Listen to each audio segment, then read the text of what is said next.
Operacijo poimenovali so jo absolutna odločnost, so v strogi tajnosti načrtovali več mesecev.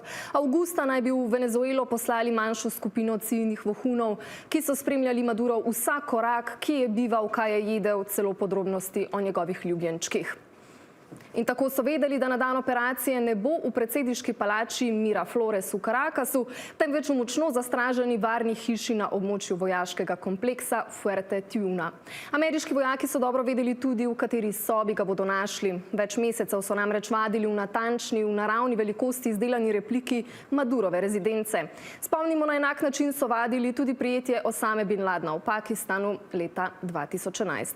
No in tudi zato je celotna misija, kot vemo, trajala le 2 uri in 20 minut. Amazing talent and tremendous patriotism, bravery. The bravery was incredible. Lindsay, they got off the helicopter and the bullets were flying all over the place.